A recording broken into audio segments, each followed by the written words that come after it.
Men of the Island, Chapter 20. Gilbert Speaks.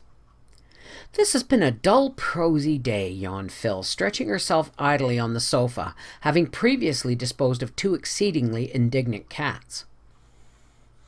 Anne looked up from Pickwick Papers. Now that spring examinations were over, she was treating herself to Dickens.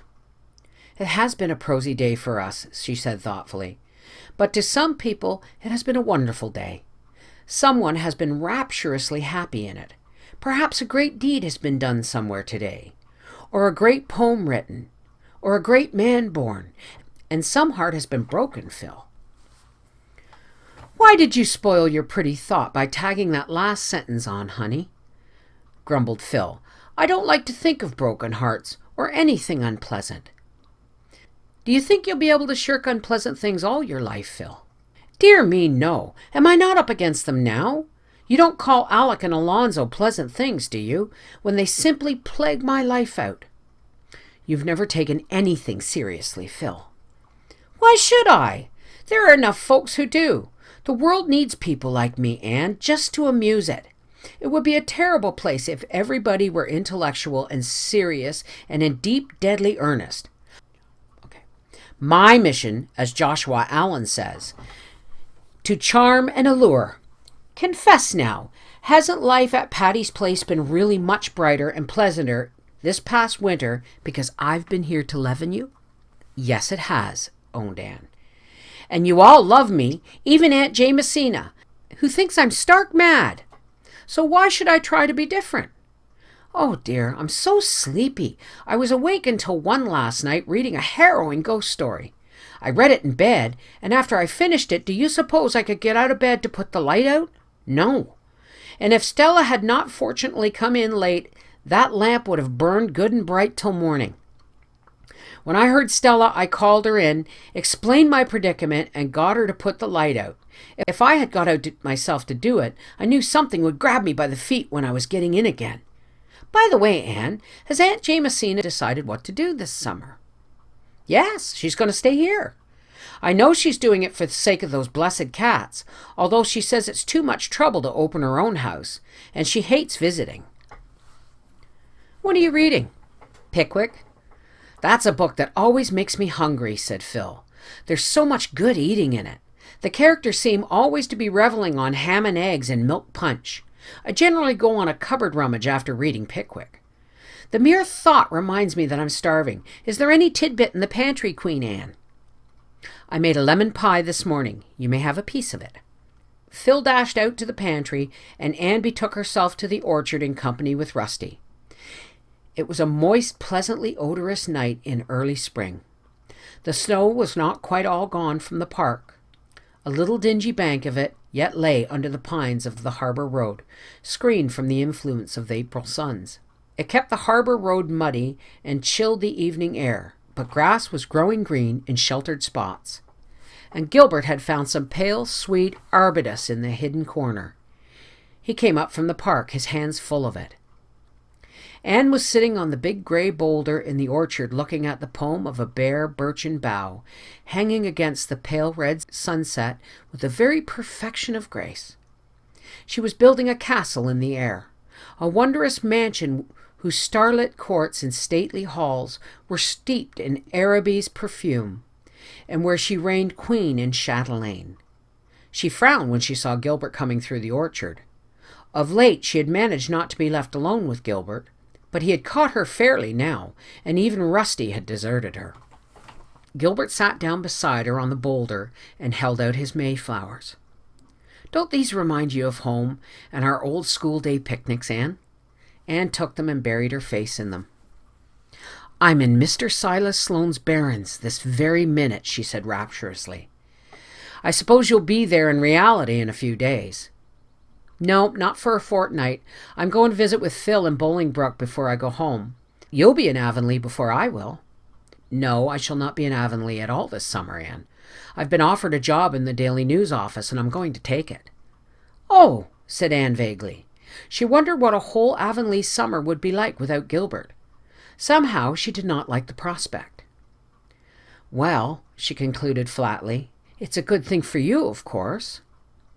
Yes, I've been hoping I would get it. It will help me out next year.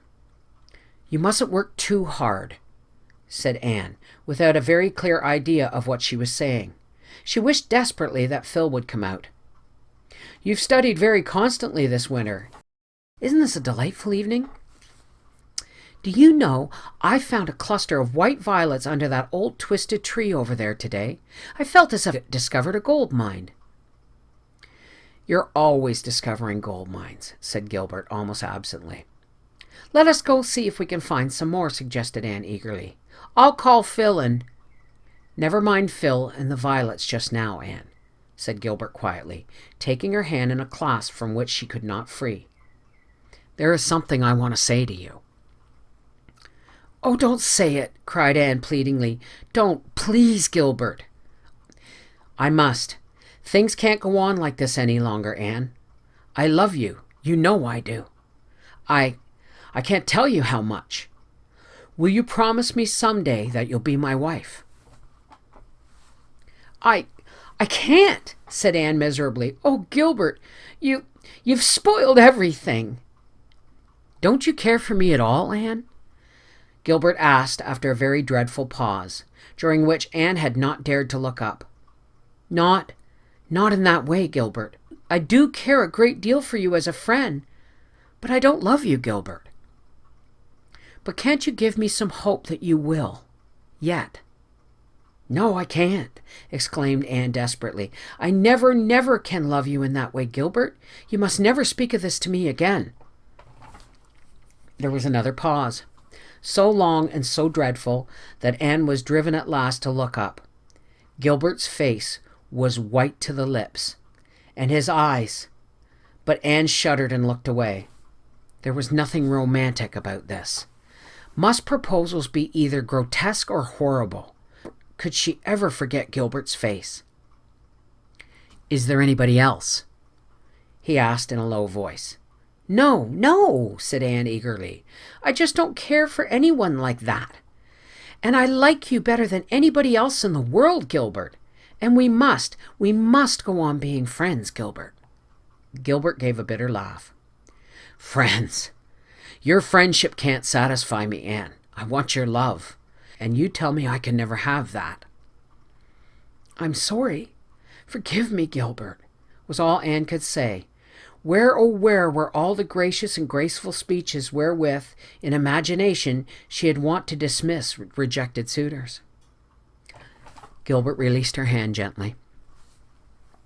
There isn't anything to forgive. There have been times when I thought you did care. I've deceived myself, that's all. Goodbye, Anne. Anne got herself to her room, sat down on her window seat behind the pines, and cried bitterly. She felt as if something incalculably precious had gone out of her life. It was Gilbert's friendship, of course. Oh, why must she lose it after this fashion? What is the matter, honey? Asked Phil, coming in through the moonlit gloom. Anne did not answer. At that moment she wished Phil were 1,000 miles away. I suppose you've gone and refused Gilbert Blythe. You're an idiot, Anne Shirley. Do you call it idiotic to refuse a man that I don't love? Said Anne coldly, goaded to reply. You don't know love when you see it. You've tricked something out with your imagination that you think love, and you expect the real thing to look like that. There, that's the first sensible thing I've ever said in my life. I wonder how I managed it. Phil, pleaded Anne, please go away and leave me alone for a little while. My world has tumbled into pieces. I want to reconstruct it. Without any Gilbert in it? Said Phil, going. A world without any Gilbert in it. Anne repeated the words drearily. Would it not be a very lonely, forlorn place? Well, it was all Gilbert's fault. He had spoiled their beautiful comradeship. She must just learn to live without it.